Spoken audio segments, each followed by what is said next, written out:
Welcome to the show today, guys. Thank you so much for tuning in. Hey, this is the episode that many of you have been waiting for. I know I get messages from you guys all the time in comments on, Seth, you need to talk about vaccines. You need to talk about fetal tissue research that's being done to create vaccines. You need to talk about this moral dilemma. How do we think about it as Christians? What about the aborted cell lines? Are these immortal? Are they killing new babies to do this?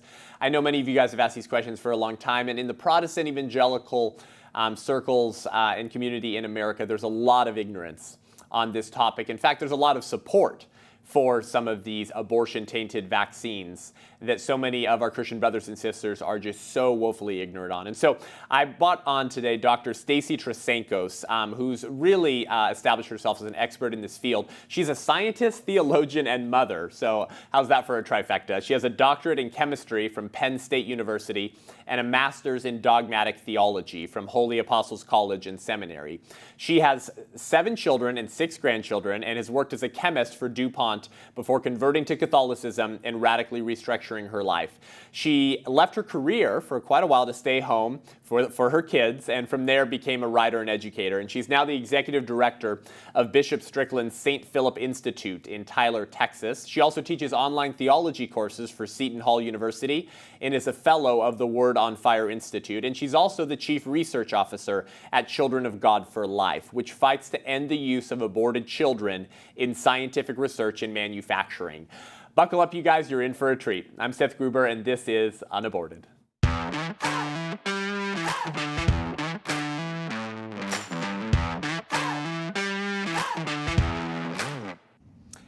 Dr. Trasancos, welcome to the show today.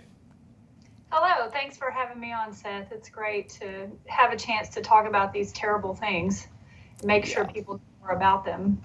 Yeah, amen. I became aware of you recently in a webinar you did with the St. Philip Institute and Children of God for Life on the COVID vaccine, its relation to abortion, its relation to fetal tissue research, and it was very informative, very helpful. And I just couldn't wait to get you on to help educate so many of our viewers and listeners who tune into the show because they're concerned pro-life individuals. Most of them are people of faith, and they want to be able to contend for life in the public square. And so you're what many in the culture of death, Dr. Trasancos, would call a walking contradiction, right? You can't be religious or a Christian and be a scientist. I mean, don't you know science proves that the material world is all there is? So what do you say to those critics or to Christians who don't know how to balance science with their faith? Well, I mean, materialism or scientism or whatever we call it now, I certainly didn't call it that at the time, but it was never just a philosophical idea for me. I lived it. I literally forced myself into a lifestyle for over a decade of my adult life, really thinking that there's nothing but the physical world. There's nothing but atoms and molecules, and which it compels you to view your fellow human beings, including your own children, as highly complex collections of atoms and molecules. And it messes up the way you form relationships. You can't function as a human being when you think of things that way. Yeah, that's right. And so much of the culture of death today really just operates on the ancient heresy of Gnostic dualism, of body self-dualism, which says the real you is just your body. You're just cosmic sludge, and there's no dignity attached to the individual. And so I so appreciate the synthesis that you're doing in creating those and encouraging people that we are both body and soul. And I found your website, Children of God for Life, to be incredibly helpful and educational. Can you share with our listeners a little more about what Children of God for Life is and what your guys' mission is? Yes. So it belongs to my husband now. And it's a story of providence, how that came to be. Children of God for Life was founded by Mrs. Debbie Vintage, another mother who was concerned about the use of aborted children in the production of vaccines. She started this 20 years ago. But when all of this COVID-19 stuff started happening, and when Bishop Strickland, the founder of the St. Philip Institute, where I work, when he heard about it, he got very vocal. And so I put him and Debbie together so they could talk. And it turned out Debbie was ready to retire. And she said, I just feel like this is the Holy Spirit. I really want Children of God for Life to move to Tyler. Will you take it? Well, I couldn't take it because I'm already busy at the Institute. And it went kind of through me to my husband, who was retired, and now he's not retired.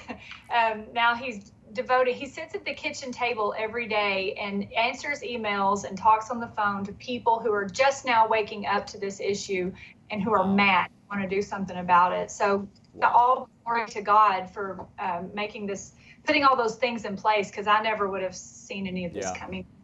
Yeah, praise God. And Debbie's done some incredible work. I'm sure countless hours. So Children of God for Life is an incredible resource for those of you guys looking for more facts and information in regards to this issue. Before we jump into those facts and the debate over fetal tissue research and vaccines, I just want our listeners to get a good overview and history, if you will, of medical research involving human fetuses. Because a lot of people think, especially my generation, that this is more recent.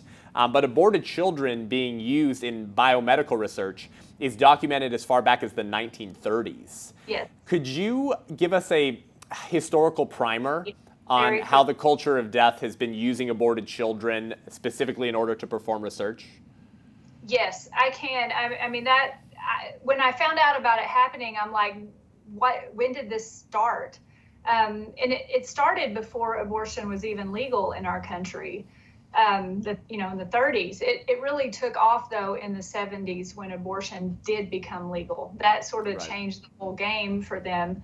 But the reasoning is, if there's a child that's going to be aborted, if there's a human body that's going to be aborted that is just going to be incinerated or thrown away or discarded, it's more ethical, according to those bioethicists, to put that body to good use. Instead of throwing it away. And, Paul Ramsey wrote a book called just Fetal Tissue, The Ethics of Fetal Tissue Research back in the 70s, because he was a bioethicist. He saw where this was going, and he was already asking questions like, if it's okay to use the body of an aborted child in research, and you can get a better experiment by having a live body and that child's already marked for death, then why not do research in utero when a woman's going to have an abortion? Why not deliver the baby alive and use the baby for a while before aborting it? Why not deliver the baby and have it grow up for a long time, knowing that it's marked for death and is just a mere experimentation? He was asking those questions, and it's happening now. Like they're getting bolder with this research. Unfortunately, a lot of people are just waking up to it, but it's something that's been around for a long time. And there have been experiments in the scientific literature back in the 30s and the 70s where they did deliver babies alive, and they say so. They deliver the baby by either like a C-section or an induced delivery. They deliver it alive. There's one experiment when they were researching how to make better infant formula for premature babies. They delivered the children alive, left them, the mother was unconscious, left them attached by the umbilical cord, injected amino acids into the umbilical cord, and waited 10 minutes for the body to process those amino acids before killing the child and dissecting the organs to study. And they say in the paper the heart was beating and limbs were moving the whole time. Wow. Yeah, and there's been some heinous experiments performed in the development of the polio vaccine as well, which I know you've discussed as well. And so this goes really back a long time. So just for you guys tuning into the show, I just want you to be aware of this. This is actually not a new conversation or debate, but as Dr. Trasancos is saying, the culture of death is just getting a whole lot bolder. And yet this was the same arguments that SS doctors made, wasn't it? Dr. Stacy, was to say, well, listen, we didn't kill the Jews, right? They were already dead. And so we just wanted to tinker around with their brains. Might as well make good use of it, right? And yet there's hardly a medical journal anywhere today that will publish any of the results from the Nazi experiments, simply because of the nature of the crimes involved. And of course, the same moral ethic should be applied to abortion. Well, I want to talk about the development of the COVID-19 vaccine, because this has really put this debate front and center again in the minds of so many Christians. So let me just ask the question that you get asked probably the most and that so many Christians don't have clarity on. Are any COVID-19 vaccines available that are not tested or produced using a cell line derived from an aborted child? No. For now, There are none available. There are none being distributed and produced that weren't tested, that didn't in some way depend on the use of a fetal cell line. And a fetal cell line is a cell line that's been growing. It was developed from a child that was aborted, but we have to understand in the experimentation and getting that one cell line, there were lots of other experiments that had to be done. Right. So it's really not just one child. But there are none. The HEK293 cell line is one of the most commonly used cell lines in pharmaceutical manufacturing and research. And all of the COVID-19 vaccines available now did depend on the use of that cell line in some way. That cell line or another one like it. And, many people say that these are sort of immortal cell lines, but that doesn't seem to be correct. What happens if an aborted cell line is too old to continue being useful? What happens then in the ethical conversations of our high priests of scientism? Yes, they just have to make another one because they're not immortal cell lines. They do die out at some point because they take these very young cells, and the cells are able to multiply many, many times. So they grow the cells. They grow these cultures of the cells and sell them. And they're like a medium in which to grow vaccines and anything that grows in a cell. You can grow them in these cells in a very controlled way. But at some point they stop reproducing. And my husband looked it up. There's like 1,600 cell lines developed from aborted children available. It's just the HEK293 is one of the most popular ones because it's so stable. And so well, it's used in a lot of ways. So it's easy to make comparisons between experiments. Yeah, but in the biological catalogs, there's well over 1,000 that are. Wow. So they get developed all the time.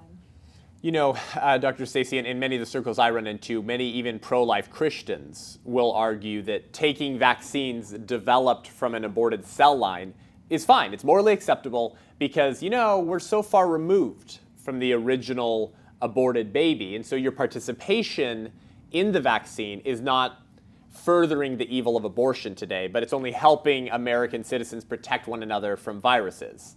But is that true? Are all vaccines today tested and developed from old aborted cell lines, or are fresh abortions being used at all in any way? So some vaccines don't depend on aborted fetal cell lines at all. Some vaccines are made completely ethically. Some are not. And with the COVID-19, it wasn't.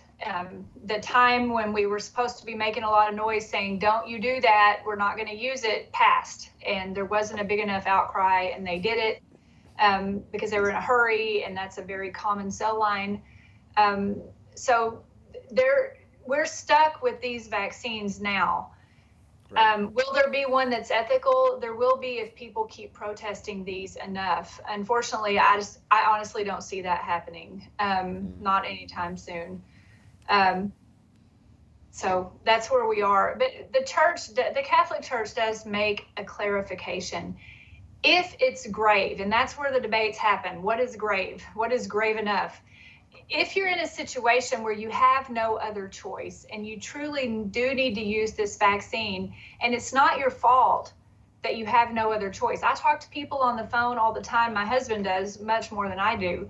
People in tears because they're either going to have to lose their job, or they won't be able to go see their grandchildren, or they won't be able to take care of their elderly parents. They're either going to have to face that, or they're going to have to accept this vaccine. And the Catholic Church has said, if you don't have any other choice, it's not inherently sinful to use the vaccine. It is morally justified to use it.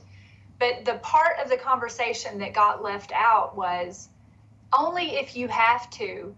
And if you do have to, you don't just shrug your shoulders and go on and say, well, it was morally permissible, I'm good. You're supposed to still fight the practice of using aborted children. And that's what we're trying to do at Children of God for Life. I'm tired of talking about vaccines. I'm so with the vaccine conversation.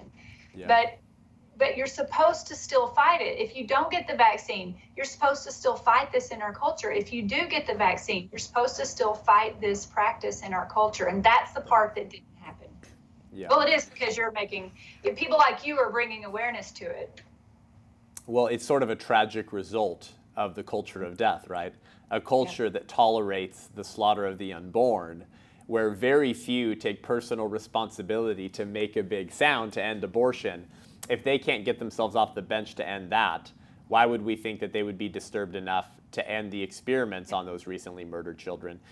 So ideas have consequences, and bad ideas have victims. You wrote a great piece, Dr. Trasancos, at the end of 2020 regarding the University of Pittsburgh research, which David DeLeiden in the Center for Medical Progress also helped, I guess, put a blowhorn to, where they were scalping the heads of 5-month-old aborted babies and grafting their scalps or lung tissue onto rats for use in vaccine testing. So talk to us a little bit about how freshly murdered babies through abortion today are being used to create vaccines, just not in the development, but in the testing. Can you talk to us about that? Yeah, so in the testing they're using them for some humanized mice, but there's a bunch of different ways they make humanized. There's a bunch of different ways to humanize a mouse. Anytime you put some human cells or parts into it. So the research at the University of Pittsburgh with the fetal scalps grafted onto rodents wasn't used for the COVID-19 vaccine. It was actually used to test something much less dangerous, staph infections. They were just, I mean, they don't even have to have a very grave reason to do something like this. Researchers at the University of Pittsburgh, they published a scientific paper in November of 2020 where they said we were able to graft full thickness human skin onto a mouse, and they were proud that they were able to grow the skin, have the graft take hold, and that the whole thickness of the human skin down to the subcutaneous layer stayed intact, meaning that they took some skin off the back of the aborted child and they took some skin off the head. They scalped the child and grafted it onto mice, and the ones from the scalp, they showed 10 weeks later growing hair. And so what stopped me, because I look into this research all the time, and when I saw the paper and it said full thickness human skin, fetal skin on rodents, I'm like, I know what that's doing. But then I saw a full color picture of the grafts at different weeks, and you can see this very soft baby hair growing out. Like what the pictures are, it's dark baby hair growing out of the back of a mouse, like a mouse that's got little short white hairs, and you see this patch of baby hair growing out of the back of it. And I remember the day it hit me what that is. I said to my husband, people have to see this. And I tweeted it, and it went from there. You know, what I told David DeLeiden is you don't have to go undercover with cameras and risk $1 million lawsuits. You just have to read what they write in their own scientific papers to know they're doing these things. Yeah, it's all there. Yeah, unreal. As you recall from very recently, within the last 2 or 3 months, Dr. Stacy, Judicial Watch exposed that the FDA has been purchasing late-term aborted babies who could have survived outside the womb if given care in a neonatal unit from Advanced Bioscience Resources in Northern California, the same lab that was at kind of the middle of the controversy with the Center for Medical Progress back in 2015, and requesting these babies, quote, fresh and on ice. And the FDA has been purchasing these dead aborted babies, getting them as fresh as possible. And some of what they're doing is some of the humanized mice stuff. It is some of the vaccine testing on humanized lungs on mice. Can you talk to us a little bit about that, as well as what are the other ways that children are killed in order to be abused, even if it's not purely for vaccine creation? Yeah, no, you're right. There was a huge NIH grant for the kind of humanized mice that you're talking about, where they are taking out organs and using them to humanize. They were taking out, I forget I don't have it right in front of me, so I can't remember, but it was, to study the respiratory tract. They were using these mice that had the same cells. The mice didn't have the ACE protein. It's some protein in our immune cells that are in our respiratory tract that bind with the COVID-19 virus. Mice don't have that protein. So they were humanizing the mice and using the fetal tissue to allow mice to be infected with COVID-19.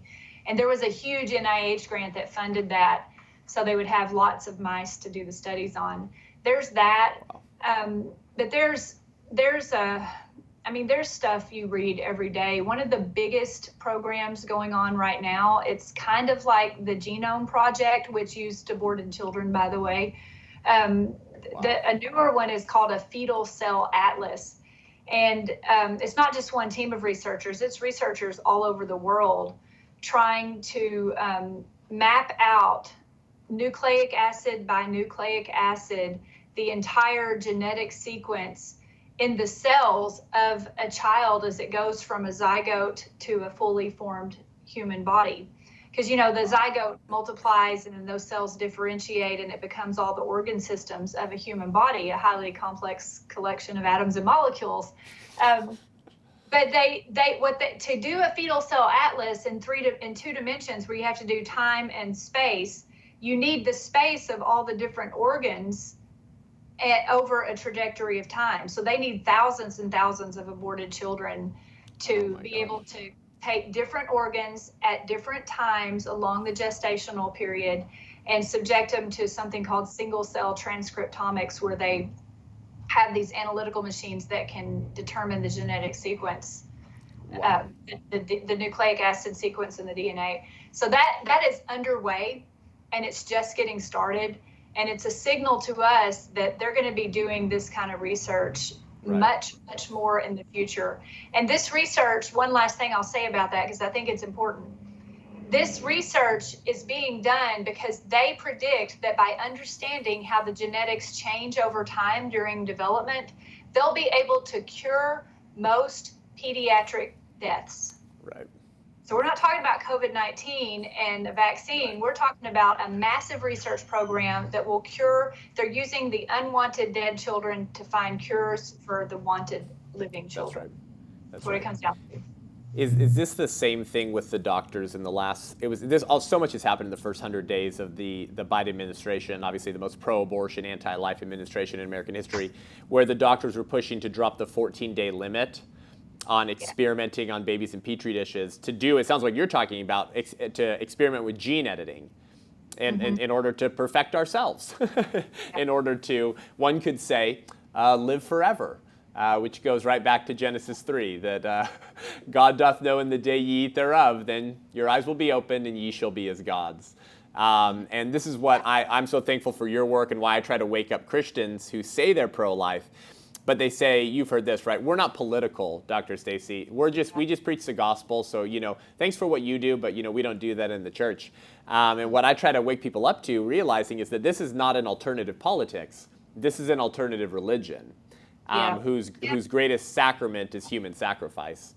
But I think the abortion-tainted vaccines, and I'd love to hear your thoughts on this, have long revealed how the church has been more influenced by the liturgy of the culture of death than by a Christian liturgy and a Christian worldview. Because so many Christians either don't have a problem with the status quo of fetal tissue research, or worse yet, they actually defend it and then of how that has to do with these vaccines being created. But I always like to ask people, what if instead of aborted unborn babies, the federal government was purchasing the bodies of Black Americans killed through gang violence or by white police officers, getting their cadavers as fresh as possible, and then mutilating them in order to create Black humanized mice? Do you think maybe BLM Incorporated or the Democratic Party might have a problem with that? Or would they just declare that science is leading us into the progressive future once again? And so I think that telling the stories about what's happening and blowing the whistle, which you guys do such a good job of doing, awakens people's moral intuitions. That like, oh, this is disturbing. This is the wisdom of repugnance. There's something repugnant about that. Yeah, because it's a human being. And if it's a human being, then they have intrinsic dignity. How can our listeners get more educated and involved to learn how to fight against this and to educate their friends and family members? That's a question, Seth, that my husband and I and Bishop Strickland too, ask ourselves every day. what do we do? Because it feels like if you just email a pharmaceutical company, you're not making a difference. If you just call a politician, you're not making a difference. If you stand on the street corner and hold a sign, you're not making a difference. If you say a prayer, you're not making a difference. But what makes a difference over time is that, I mean, our biggest recommendation is just never shut up. I mean, you've got to just keep talking about it and pounding the table and telling people this is happening, because politics happens because of human beings. We have intellect and free will, and we make choices about the kind of culture we're going to live in. And on my watch, I'm not just going to sit back and say, whatever, I'm okay with it. I want my children to know, whether the world changes for the better or not, I want my children to know that their mom and dad fought this with everything they had when they were able to. Not on my watch am I just going to be okay with this. I can't be. Right, amen. And what a lot of people don't understand too is that fetal tissue research is actually a great gift to the abortion industry because it creates a market for the evil means. And it also communicates to abortion-minded women that there could be sort of a redemptive aspect to their abortion. Yes. And so if a woman's contemplating an abortion, hey, well, at least the priest of the culture of death will assure her, well, at least your baby will be used to help find vaccines and treatments for sick people.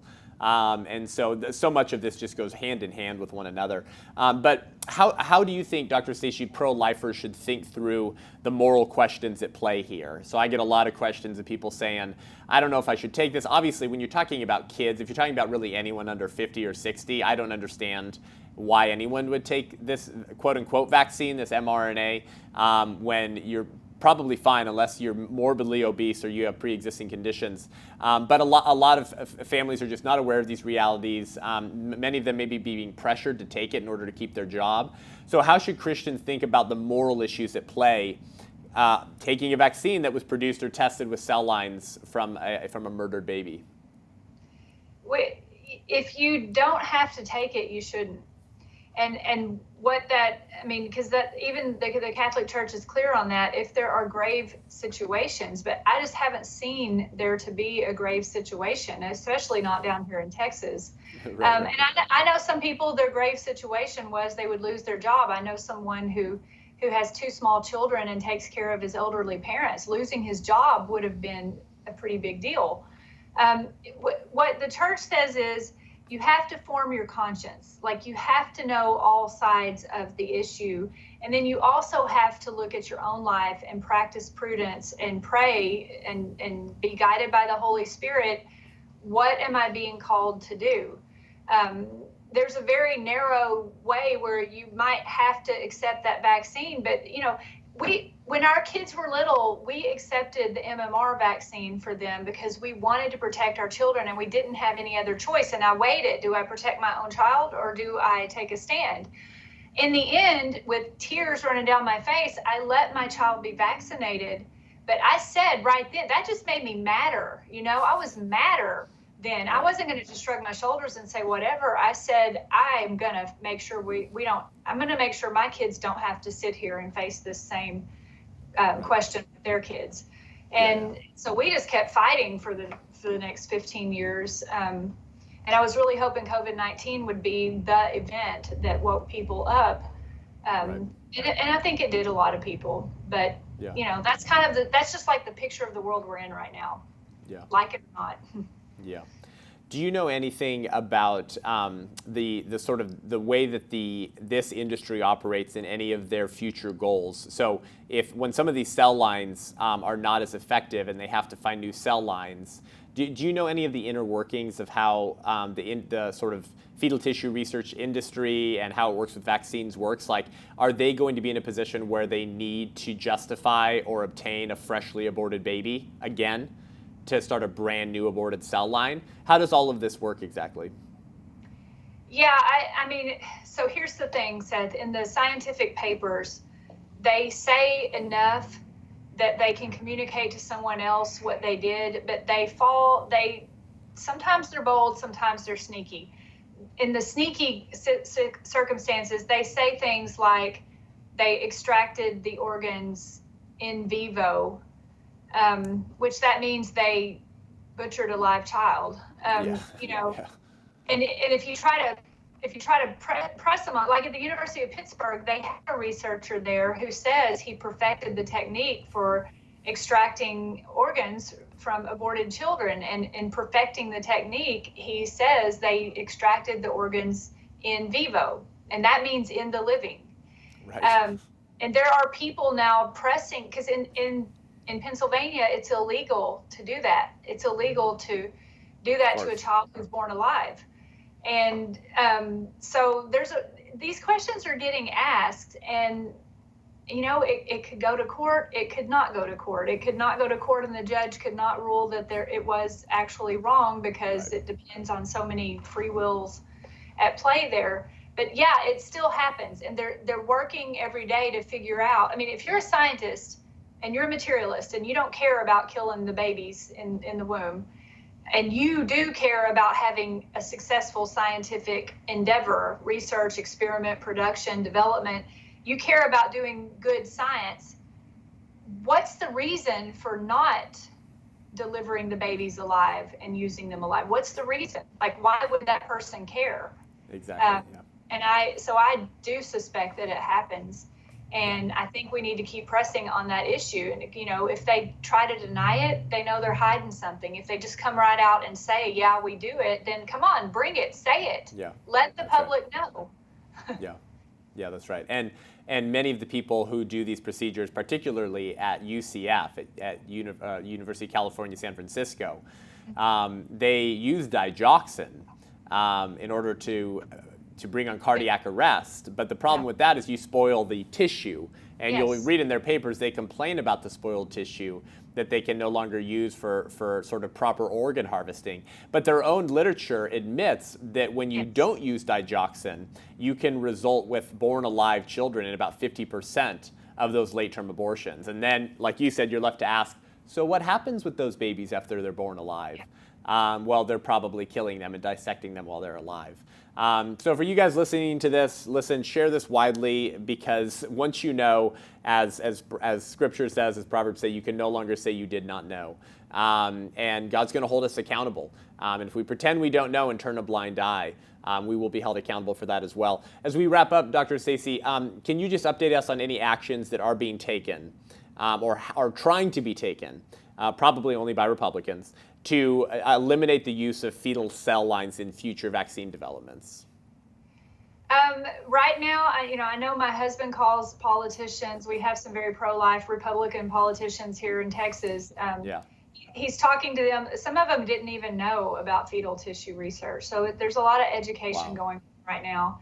He's explaining that to certain representatives. We're also talking to people within the church who are higher ranks, who are also upset and wanting to know what to do and condemning these practices. It really is just an effort every day of talking to people, repeating the same things over again, telling people where to go, to look it up, to tell others, and to take their own stand and to vote differently when the time comes. And it feels hopeless sometimes, but I don't think it is. I mean, things are going to happen. I honestly think things are going to get worse before they ever get better, if they ever do. I mean, the culture's comfortable with abortion. The culture's comfortable with using the aborted children. I wouldn't be surprised if, there's a whole set of things that lead up to abortion. I kind of look at it like two bubbles. There's a whole set of things that lead up to the decision to get an abortion, and the pro-life community usually just works on that side of things. But there's a whole other industry being built up after abortion. And what happens in that middle point, is the baby, when is the baby killed? That's getting really cloudy. And there's no reason why we don't know what happens behind closed doors that doesn't get reported. I'll just leave it. Yeah, and the abortion industry is probably the most unregulated medical industry in the entire world. Well, Dr. Stacy, where can people connect with you? Do you have talks, books, or online resources where people can learn more about this? Yeah, you can visit my husband and I together, but I'm on the board, but he does all the work. Children of God for Life. visit that. It's just COGFORLIFE, COG for Life, Children of God for Life.org. Or you can just Google it. I run the St. Philip Institute, which is Bishop Strickland's institute in Tyler, Texas. He was very outspoken on this issue, so we have some resources there. Our institute is mainly to teach the Catholic faith, so we do a lot more than just pro-life issues. But Children of God for Life is specifically about aborted children in research. It's a lot of vaccine stuff, but it's not just vaccine stuff. Okay. We're not anti-vaxxers, so. Yeah. Wonderful. Awesome. Well, thank you so much for coming on the show today, Dr. Stacy. We appreciate all that you're doing. Hope that many people support your work, learn from everything that you're doing, and finally make a change. And that starts with the church. And that's why we're so grateful for you getting the message out to believers, to the people who should be the front lines of holding government to account. So thank you for joining us. Thank you so much. Keep up the good work.